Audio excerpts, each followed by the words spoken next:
Hello, this is Nicky Cruz, and I'm really looking forward to seeing you for the Paris for Christ conference in May, because this is the only moment in history when I do believe that every born-again Christian, every Christian that loves Jesus Christ, we need to unite our force with the forces of heaven to fight this evil all over the world. And this is started from families, countries, cities. We really are right now going through one of the biggest challenges in history for the Church of Christ. May the Lord bless you, and I'm looking forward to seeing you.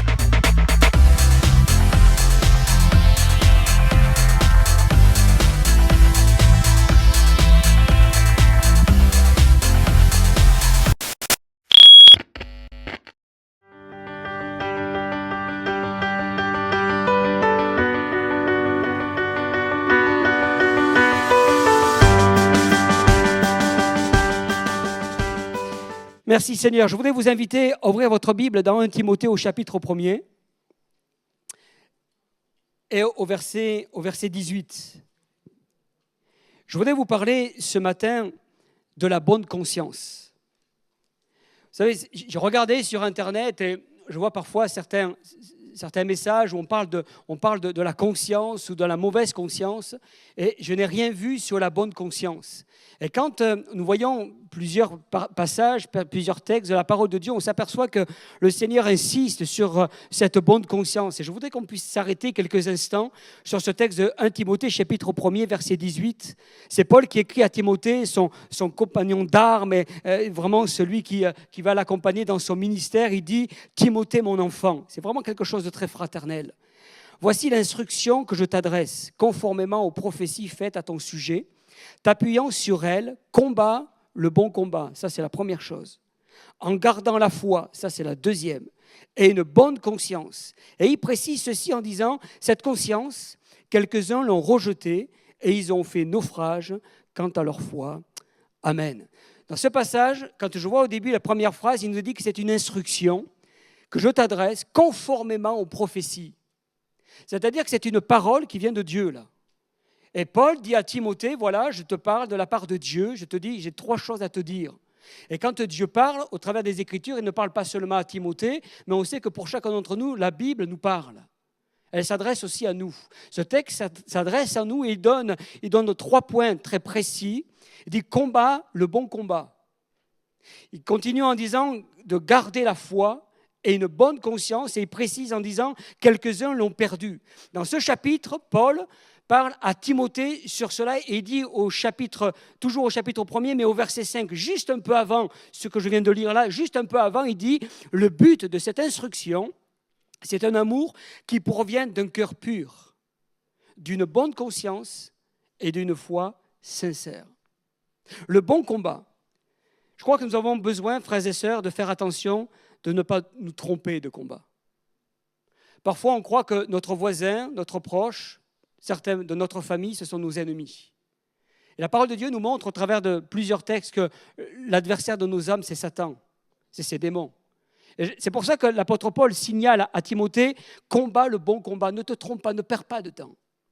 Mais je voudrais aller un peu plus loin parce qu'on va s'arrêter sur la conscience. Peut-être plus tard, on abordera ces autres points. Mais il nous est parlé aussi de cette foi sincère.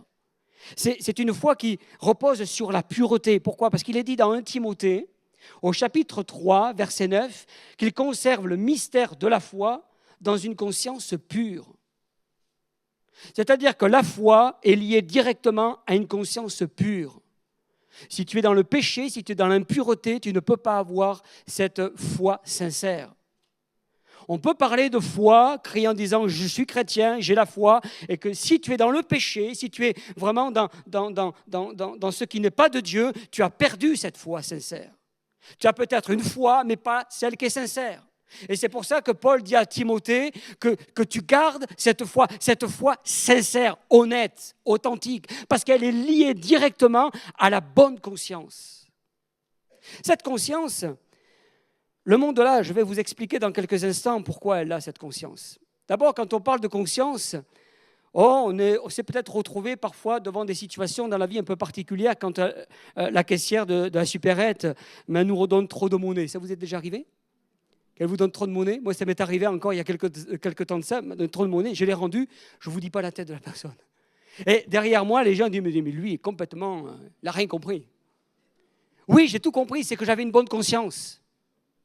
C'est que ma conscience m'a parlé pour me dire, je n'avais même pas besoin de réfléchir 30 secondes, il fallait juste automatiquement que je le rende, parce que ma bonne conscience m'a poussé automatiquement à rendre la monnaie. Quand on a eu des mots trop durs à l'égard de notre conjoint, et que notre conscience nous parle parce qu'on est allé trop loin dans les mots, dans les propos, nous avons deux façons de voir les choses. On se dit non, mais je dis rien, je me positionne et je reste dans l'orgueil. Ou je vais la voir parce que ma conscience me parle et que je veux me libérer de ça. Je vais lui dire, chérie, je te demande pardon. La conscience, et ça le monde, capable de pouvoir le vivre, ça.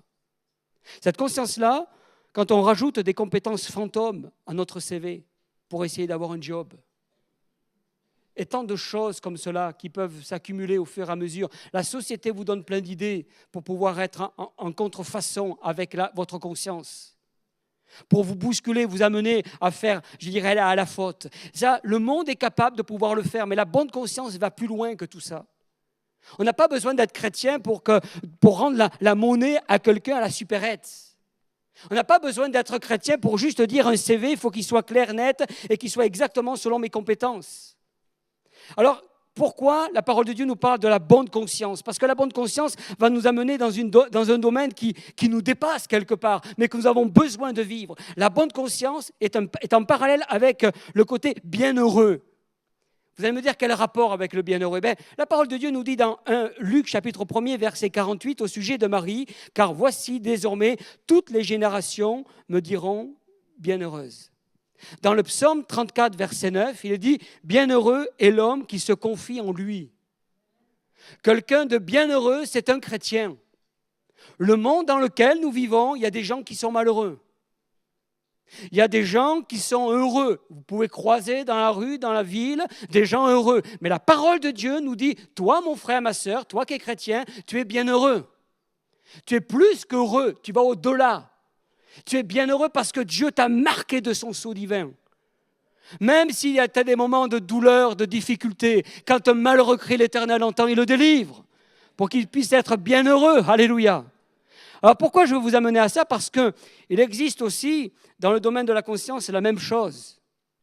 On est dans un monde où les gens ont parfois mauvaise conscience.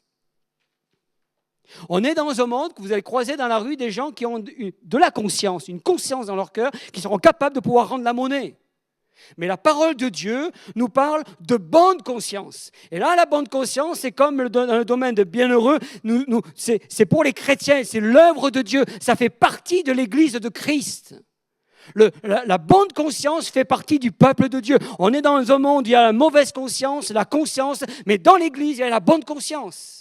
Et quand il y a la mauvaise conscience, Dieu va nous toucher pour passer de la mauvaise à la bonne conscience. Une bonne conscience, c'est une conscience qui s'appuie sur la parole de Dieu, sans concession. Je dis sans concession. Si la parole de Dieu nous dit que ce n'est pas acceptable, rien ne justifiera le contraire. Rien. Même si notre conscience ne nous condamne pas. J'ai eu parfois l'occasion d'accompagner des personnes qui étaient fiancées et qui allaient se marier et qui ne trouvaient rien à la fornication. Et ils me disaient, mais monsieur le pasteur, nous on ne trouve rien à ce qu'on se retrouve ensemble et qu'on fornique. Où est le problème ? Nous, on se sent bien, notre conscience ne nous interpelle pas. Sauf que la parole de Dieu, elle dit le contraire. Et c'est la raison pour laquelle je vous dis, la parole de Dieu nous dit que si ce n'est pas acceptable, rien ne justifiera le contraire, même si notre conscience ne nous condamne pas. C'est-à-dire que la parole de Dieu prime sur notre conscience. Et entre nous, quand on en est là, on n'a plus la bonne conscience. On a déjà la mauvaise conscience. C'est pour ça que dans 1 Timothée chapitre 4, verset 2, il dit « Portant la marque de la flétrissure dans leur propre conscience ». Qui n'arrivent plus à discerner ce qui est du bien ou mal. Et ils font passer leur conscience au-dessus de la parole de Dieu. On se cache derrière tout ça. Des fois, parfois même, ça nous arrange. Mais ça fait tellement de mal, ça fait tellement de dégâts, et on va le voir un peu plus loin. Il y a la conscience de Dieu et notre propre conscience. Quelqu'un a dit, si les arbitres de votre choix sont vos sentiments et vos impressions, vous finirez par laisser la tentation vous dominer et faire naufrage quant à la foi. Et combien de frères et sœurs ont mis au-dessus, en arbitre, les sentiments et les impressions. Oh, mais j'ai le sentiment, j'ai l'impression que c'est bon. Il faut le faire, c'est comme ça. Mais vous finirez par laisser la tentation dominer et faire naufrage quant à la foi. L'argument tel que tout le monde le fait, où il faut être moderne, où ce n'est pas si grave, ça appartient à la conscience du monde, mais pas à la bonne conscience. Ce n'est pas parce que tout le monde le fait que nous devons le faire. Ce n'est pas parce que tout le monde vole au boulot que nous devons aussi voler. Au contraire, notre bonne conscience va nous montrer la différence. Il va faire que nous allons être des lumières dans ce monde de ténèbres. C'est ça la bonne conscience. La bonne conscience nous amène à montrer la différence au monde, qui ont, eux, peut-être mauvaise conscience ou simplement une simple conscience. Mais nous, avec notre bonne conscience, on va montrer quelque chose de particulier. C'est la raison pour laquelle notre position dans la société n'est pas évidente. Elle n'est pas évidente parce que quand on parle de mariage pour tous, quand on parle de la PMA, de GPA, nous sommes en opposition. Ces arguments sont en opposition aux valeurs bibliques. Notre bonne conscience nous interpelle. Et parfois, peut-être, certaines de vos amis vous ont même posé la question par rapport à ça. Prenons l'exemple de Daniel. Daniel, au chapitre 1er, verset 8, il dit quelque chose de très intéressant. Daniel résolut de ne pas se souiller avec les mets du roi et par le vin dont le roi buvait. Il supplia le chef des eunuques de ne pas l'obliger à se souiller. Vous savez que dans ce texte, Daniel vient de rentrer dans la royauté, vient de rentrer dans le palais du roi. Il vient d'être embauché. Il était avec quelques amis, quelques frères et sœurs. Imaginez quelques instants, frères et sœurs, que tu sois embauché auprès du président de la République et que tu travailles à ses côtés. Je crois que celui qui a ça et qui a une page Facebook, je vous garantis, en 10 minutes, il va inonder tout Facebook pour expliquer qu'il est proche du président. Et là, le président te fait des faveurs, t'accueille, te dit, voilà, maintenant, tu vas faire ceci, cela. Et là, Daniel s'est retrouvé dans la même situation. Sauf que Daniel, dans son cœur, il s'est résolu de ne pas se souiller avec les mets du roi. Parce qu'il savait très bien qu'en se retrouvant à manger à table avec le roi, avec le vin, il n'y avait pas que ça, il n'y avait pas que cette table, mais il y avait toutes les festivités autour. Et le tour, c'était vraiment des festivités malsaines, avec la corruption, avec le côté malsain, érotique, et tout ce que vous voulez, et tout le côté pervers de ce monde. Et lui, Daniel, dans son cœur, il supplia le Seigneur d'être détaché de ces choses. Il venait de rentrer auprès du roi, et la première des choses de dire, c'est de dire, non, mon roi, je ne peux pas venir avec toi et je ne peux pas t'accompagner. Sa bonne conscience lui refusait d'accompagner le roi. Là où certains disent, ouais, c'est un privilège, c'est formidable, je suis auprès du roi, c'est extraordinaire, et c'est bon, maintenant j'ai une bonne situation. Sauf que là, lui, Daniel dit, non, ce n'est pas une bonne situation pour moi. Et tu vas te retrouver parfois devant des situations où tu auras besoin de faire des choix. Ta conscience, ta bonne conscience va t'interpeller. Il va te dire, là, tu vas trop loin, là, tu ne peux pas. Et pourtant, tu es en train de peser le pour et le contre. Je vais peut-être gagner plus d'argent, j'aurai peut-être plus d'influence, ça serait peut-être bien. Et puis, Seigneur, c'est peut-être pour toi. Et j'ai prié pour ça. Sauf que tu as prié pour ça, mais tu n'avais pas tenu compte qu'en faisant ça, en rentrant et en acceptant peut-être la décision que tu dois prendre là, tu es rentré dans des compromis. Et on va en parler dans quelques instants. Et aujourd'hui, tu as un choix à faire. Et tu es touché, tu es bousculé dans ta bonne conscience et tu ne sais pas s'il faut que tu fasses ou si tu ne le fasses pas. Tu ne sais pas s'il faut que tu t'engages ou si tu ne t'engages pas. Quelque part, tu as la bonne conscience qui te parle, qui te bouscule, mais quelque part, tu veux négocier avec Dieu. On ne négocie rien avec Dieu. On négocie absolument rien avec Dieu. On va le voir dans quelques instants. L'occasion d'être vu, remarqué par le roi, mais ce n'était pas dans la pensée de Daniel. Je connais un frère, un ami très proche. Depuis plusieurs années, on est ensemble. Et ce frère a une grande position au niveau en tant que directeur de banque. Il avait une position juste énorme. Et à un moment donné de sa vie, alors qu'il avait réussi dans tout son parcours de directeur, on lui a proposé encore un pont d'or juste formidable. Et à un moment donné, on lui a dit, voilà, OK pour ce pont d'or et que tu puisses avoir toute la responsabilité d'un grand secteur banquier en France. Voilà, ce qu'il faudrait que tu fasses, c'est que tu sois franc-maçon. il avait tous les avantages. Il avait la voiture, il avait la maison qui lui était donnée. Maison de 350 mètres carrés. Il avait une voiture de luxe, haut de gamme. Il avait un salaire qui était 3-4 fois celui qui était déjà le sien, qui était énorme déjà. Et là, à une fraction de seconde, quelque part, à un moment donné, il a failli dire oui. Il se retrouvait, on en a parlé ensemble. Et là, il a passé 10 jours dans le jeûne et la prière. Il savait très bien qu'il ne fallait pas qu'il rentre dans ce truc-là. Mais dans son cœur, il avait comme une lutte, un combat. Il fallait que vraiment le Seigneur lui enlève ce trouble qui était là dans son cœur. Et cet homme, il a quitté la banque, il a quitté ce secteur banquier, puis il est rentré et il a commencé à travailler dans la grande distribution. Et il a commencé à prendre, comment dirais-je, tout un service attends, je vais descendre un peu plus bas parce que j'ai pris le témoignage qui était à la fin en fait, et je vais vous le donner maintenant. Il a pris tout un service, c'était une gérance d'une chaîne de magasins, et cet homme, à un moment donné, il était très carré, il était très clair dans sa façon de fonctionner. Si on volait au magasin, la personne était directement licenciée. Et là, il se retrouvait là, à un moment donné, il y a l'employé qui a volé, et cet employé, le problème, c'est que son époux, c'était un homme d'influence, un homme qui avait vraiment une grande position dans toute la ville, et pas seulement dans la ville, mais dans toute la région. Et là, cette femme a volé, et puis il lui a dit, écoutez, pour moi, c'est très clair, je suis désolé, je vais vous licencier.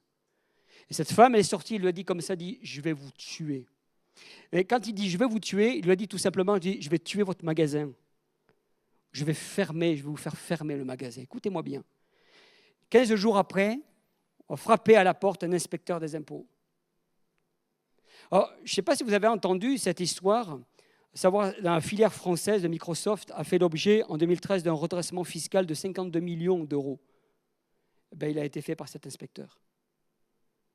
Cet inspecteur est venu, quelqu'un d'assez froid au départ, et en général, dans les magasins comme ça, il reste 3 mois, il est resté 6 mois dans ce magasin.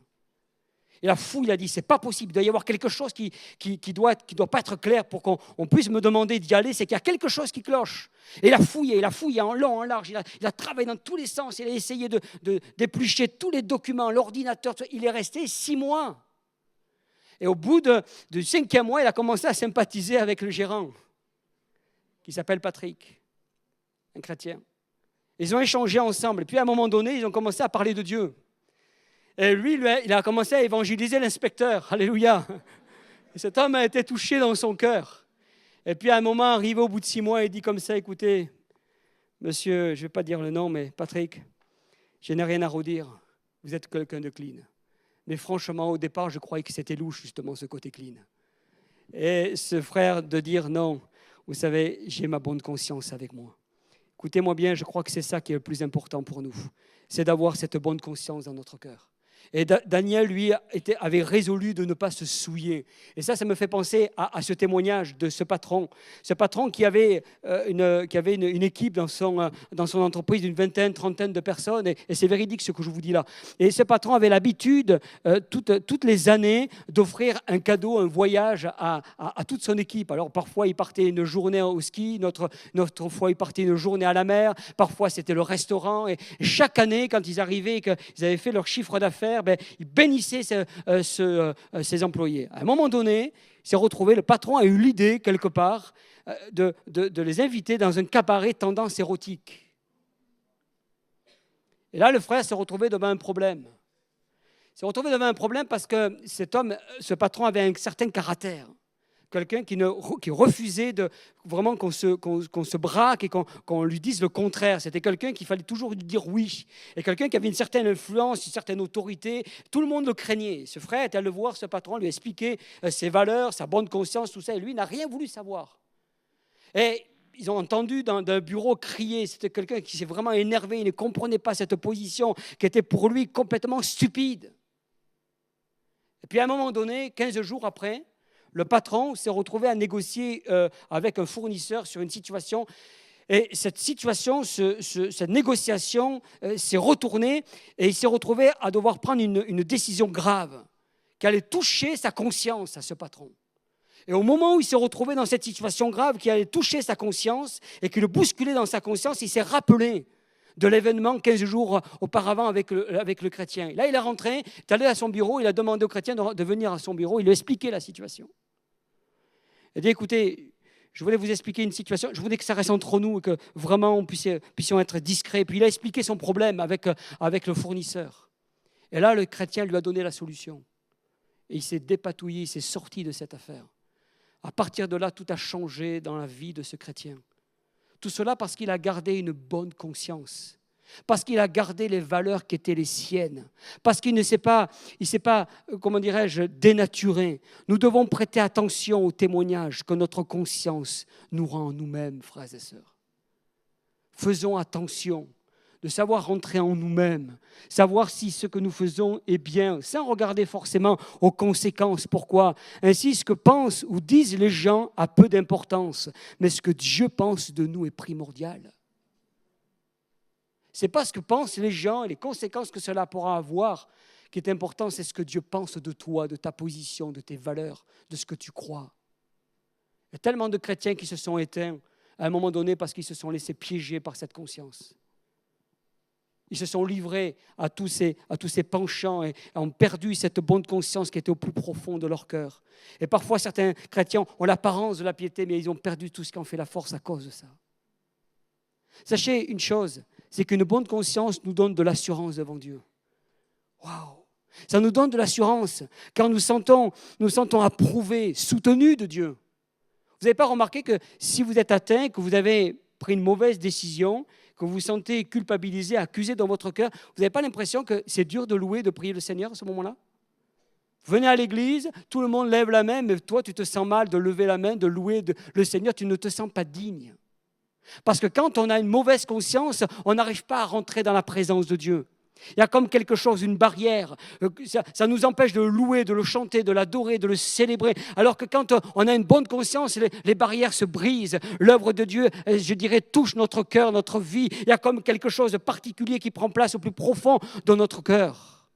Une bonne conscience nous donne aussi de l'assurance devant les hommes, comme ce chrétien face à ce patron. N'auront pas à craindre les prises de position des hommes. C'est l'exemple que nous retrouvons dans Actes chapitre 23, verset 1er. Paul nous a dit que Paul, les regards fixés sur le Sanhédrin, dit « Homme frère, c'est en toute bonne conscience que je me suis conduit jusqu'à ce jour devant Dieu. » Écoutez, ce texte, il faut savoir que les Sanhédrins étaient le tribunal suprême, c'était la haute autorité judiciaire. Et là, l'apôtre Paul se retrouve devant les 70, parce qu'ils étaient 70, et il les regarde tous dans les yeux. Il leur dit « Hommes frères ». En plus, il les considère comme des frères. Il les regarde dans les yeux. Il s'adresse à eux la tête haute. Parce que quand on a une bonne conscience, on n'a pas peur. Quand on a une bonne conscience, ce n'est pas nous qui devons baisser les yeux, c'est l'autre en face. Je n'ai pas à baisser les yeux devant quelqu'un qui est là à voler, à tricher, à détruire. Quand on a cette bonne conscience, on a l'autorité de Dieu sur notre vie. C'est pour ça que Paul, les regards fixés sur le Sanhédrin, dit ceci d'extraordinaire. C'est en toute bonne conscience que je me suis conduit jusqu'à ce jour devant Dieu. L'apôtre Jean nous donne une excellente raison pour préserver notre bonne conscience. Il dit, bien-aimés, si votre cœur ne vous condamne pas, nous avons de l'assurance devant Dieu. Quoi que nous demandions, nous le recevrons de lui parce que nous gardons ses commandements et faisons ce qui lui est agréable. Bien-aimés, si notre cœur ne nous condamne pas, nous avons de l'assurance. Il n'y a rien de plus terrible que d'être condamné par notre conscience. On perd toute assurance, mais on ne peut rien demander à Dieu parce que si on demande, il va nous dire « il faut que tu te mettes en règle ». Ça a des conséquences sur notre vie chrétienne, d'avoir une mauvaise conscience. Ça a des conséquences dans notre vie chrétienne quand on perd cette bonne conscience. Alors que ce texte nous dit, quoi que nous demandions, nous le recevrons de lui parce que nous les gardons, nous gardons ses commandements et faisons ce qui lui est agréable. Ça vaut la peine d'avoir une bonne conscience. Ça vaut la peine de pouvoir garder ses valeurs chrétiennes. Cela m'amène à vous parler d'un tueur de bonne conscience. D'un tueur de bonne conscience. Quand j'ai préparé mon message sur la prédication, sur ce message, je travaillais sur la conscience et à un moment donné, Dieu me ramenait toujours sur ce mot.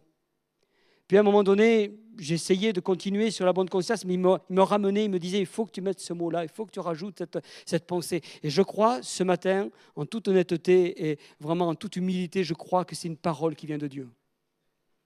C'est comme un don spirituel que je vais partager ce matin à plusieurs personnes, peut-être à une ou plusieurs personnes, et qui est lié directement à la conscience. Le tueur de conscience, ce sont les compromis. Dans l'Épître aux Hébreux, au chapitre 10, verset 22, il dit ceci, « Approchons-nous donc avec un cœur sincère, avec une foi inébranlable. » On reparle de foi là, une foi même sincère dans l'autre texte que nous avons vu tout à l'heure. Un cœur purifié d'une mauvaise conscience. Certains sont tombés dans des compromis, sont tombés dans ce piège. Les compromis nous bousculent de la bonne, de la bonne conscience, il va nous amener à la mauvaise conscience. Les compromis est un arrangement dans lequel deux parties font concession mutuelle. On peut avoir des compromis sur une situation très particulière, banale, de tous les jours, et on fait peut-être des compromis tous les jours dans notre vie avec les gens, au boulot, peut-être avec les amis, avec la famille. Mais là où je veux vous amener, c'est quand ça touche la doctrine. Quand les valeurs chrétiennes, notre ADN spirituel, sont compromis. Quand on s'amuse avec ces choses-là, ça devient un cancer pour notre vie. Les compromis deviennent comme un cancer dans notre vie. Ça nous détruit de l'intérieur. Ça nous détruit de l'intérieur parce qu'on n'arrive pas à s'en défaire. Parce qu'on est rentré dans des chemins, dans des voies de garage. Parce qu'on a pris des décisions et qu'on n'arrive plus à s'en sortir. Parce qu'on a rentré la main dans le pot, on a voulu saisir ce qui n'était pas bon et on n'a pas voulu lâcher. Parce que si on lâche, on perd tout. Et quelque part, les compromis ont amené des chrétiens à s'éteindre, à faire même naufrage quant à la foi. C'est ce que dit Paul par rapport à ces deux chrétiens, à ce couple chrétien. C'est terrible de devoir tomber dans les compromis. Comment réussir dans un monde où la fin justifie les moyens? Parce que c'est ce que dit le monde. La fin justifie les moyens. Alors on va tout faire pour réussir, à vendre presque son âme au diable. Parce que les compromis, c'est ça. C'est livrer une partie à l'adversaire alors qu'on appartient totalement, complètement, entièrement à Dieu au départ. Et on a donné une petite partie à l'adversaire, on s'est amusé avec lui et lui nous a pris dans ses griffes et il ne va pas nous lâcher, il voudra essayer de t'enfoncer, de te tirer vers le bas. Tu auras beau crier comme ça, mais tant que tu ne lâcheras pas ses compromis, lui te tirera vers le bas. C'est ça les compromis. Et c'est lié à la mauvaise conscience dans notre vie. Des dessous de table qui serviront à calmer les esprits. Des arrangements avec des concessions mensongères, des propositions malhonnêtes. Parfois même des demi-vérités. Quelqu'un qui me disait récemment, un chrétien, je vous rassure, pas de Bastille, mais un chrétien est venu me voir, me dit, Didier, il est passé à une entreprise à la maison pour faire des travaux, j'en ai au moins pour 15 000 € de travaux, et il m'a proposé une chose, c'est une partie en chèque et l'autre en liquide. Il me dit, Didier, qu'est-ce que tu en penses? Je lui dis, tu vois, ta question, c'est la réponse. Tu es en train de répondre au travers de ta question. Parce que si tu te sens mal en me posant la question, c'est qu'il y a quelque chose qui cloche. Et combien de frères et sœurs se sentent piégés, se retrouvent piégés par rapport à toutes ces choses-là?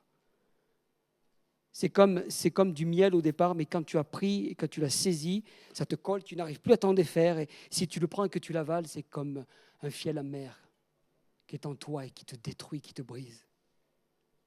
Compromis, c'est terrible parce qu'on est tellement piégé qu'on a peur d'en parler. On a honte d'en parler. On a honte de se livrer. On a honte de dire qu'on s'est laissé piéger, parfois même tout bêtement. On est pris par la culpabilité. La conscience nous bouscule.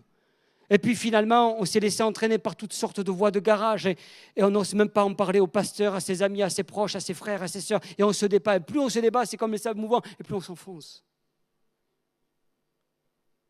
Et je crois qu'au milieu de nous, il y a des frères et sœurs qui sont tombés dans ce piège, des compromis, ils ne savent pas comment s'en défaire. Et tu te dis, mais si je prends telle ou telle décision, ça va avoir des conséquences. Oui, c'est vrai, forcément, ça va avoir des conséquences sur ta vie. Mais si tu prends la bonne décision, le Seigneur pourra changer le mal en bien. et renverser la situation afin que Dieu vienne poser sa main de manière puissante.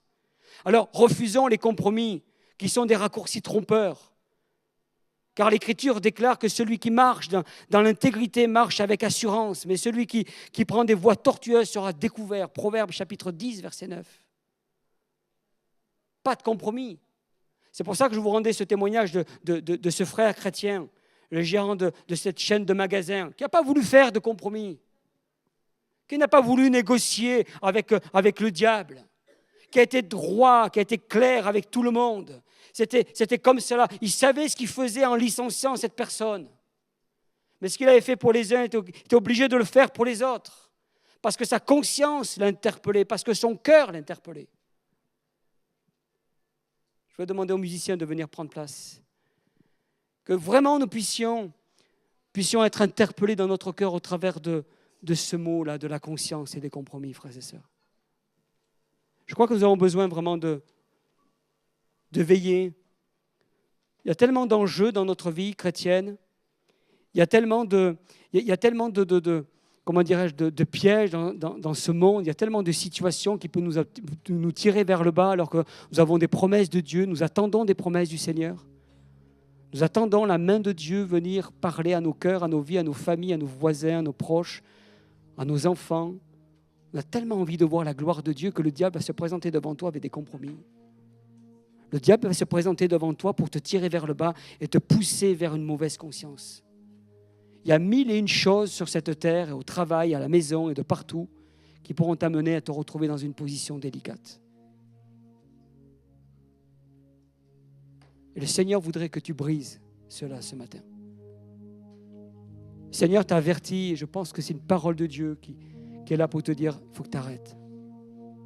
Tu ne sais pas quoi faire, viens voir les pasteurs, on va t'accompagner. On est là pour t'aider, on est là pour te donner une main d'association. On est là pour te tirer de cette situation. Peut-être que tu as fait des erreurs, qui n'en fait pas dans la vie. Je crois que nous avons besoin de comprendre cela, frères et sœurs, ce matin. Il y a ce texte que je voudrais vous laisser sur votre cœur dans 1 Pierre 3,16. Ayant une bonne conscience, afin que là même où l'on vous calomnie, ceux qui critiquent votre bonne conduite en Christ soient confondus. Vous ne serez pas toujours compris au travers de votre bonne conduite. Et ce n'est pas en se mêlant dans ce monde et en faisant comme eux que vous arriverez à les gagner au Seigneur. Mais c'est en étant des flambeaux dans ce monde de ténèbres. Frères et sœurs, nous avons une mission sur cette terre. Nous avons été arrachés de la boue du péché, nous avons cette mission. Alors accomplissons notre mission sans compromission, sans tomber dans la compromission. Que nous ne laissons pas l'avantage à l'adversaire. Il se fera un plaisir de te détruire. Il fera un plaisir d'anéantir les projets de Dieu qu'il y a sur ta vie. Il se fera un plaisir de t'anéantir, de te briser. Il y a un frère au milieu de nous qui me partageait il y a quelque temps de cela, et je vais arrêter là. Après, on pourrait se lever peut-être à notre place si vous le souhaitez. On va se lever ensemble. Un frère me disait dernièrement, il travaille dans l'immobilier, et me disait combien de tentations, combien d'occasions qui sont là souvent, qui m'ont été poussées. On m'a proposé toutes sortes d'avantages. Et régulièrement, on lui propose des avantages en lui disant, tiens, si tu fais ça, comme cela, si tu fais des compromis, tu auras un salaire de plus supplémentaire de 10-15 000 euros dans le mois. C'est tentant, 10-15 000 euros dans le mois. Mais quand on tombe dans des travers, dans les compromis, quand on négocie avec mammon, l'esprit du diable, l'argent qui est l'esprit de mammon qui vient pour te détruire, pour t'anéantir, quand tu commences à jouer avec ces choses-là, tu te brûles. Tu te brûleras vite les ailes spirituelles. Et ce frère qui n'a jamais voulu rentrer dans ces compromis, qui n'a jamais voulu négocier avec l'esprit de mammon, il est un des seuls à réussir dans son job.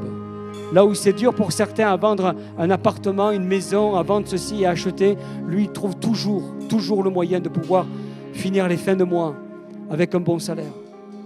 Tout cela parce qu'il n'a pas voulu, il s'est résolu à ne pas se souiller avec l'aimé du diable. Et je crois que nous avons besoin de prendre position, frères et sœurs, parce que nous sommes parfois dans des carrefours dans notre vie. En tout cas, l'Église est dans un carrefour de son existence qui va faire que nous avons besoin d'avoir un cœur pur, une bonne conscience, si nous voulons participer à cette œuvre de Dieu et rentrer dans la présence de Dieu. J'aimerais que nous puissions rester dans le recueillement quelques instants. Et on va se laisser conduire par ce chant de Tatiana, Sylvain. Et que pendant que ce chant est chanté, que nous puissions rester dans ce recueillement. Peut-être qu'au milieu de nous, plusieurs se retrouvent là avec des compromis, avec une conscience atteinte, brisée. Peut-être avec même une mauvaise conscience. Que pendant ce chant, tu puisses t'adresser à Dieu ce matin. Qu'il vienne agir sur ta vie ce matin. Qu'il vienne poser sa main sur toi ce matin. Et qu'il fasse une œuvre vraiment de reconstruction, qui vienne briser les compromis qu'il y a là sur ton cœur. Et que vraiment le Seigneur puisse se glorifier puissamment sur ta vie. Alléluia. Restons dans le recueillement quelques instants et nous prierons à la fin ensuite.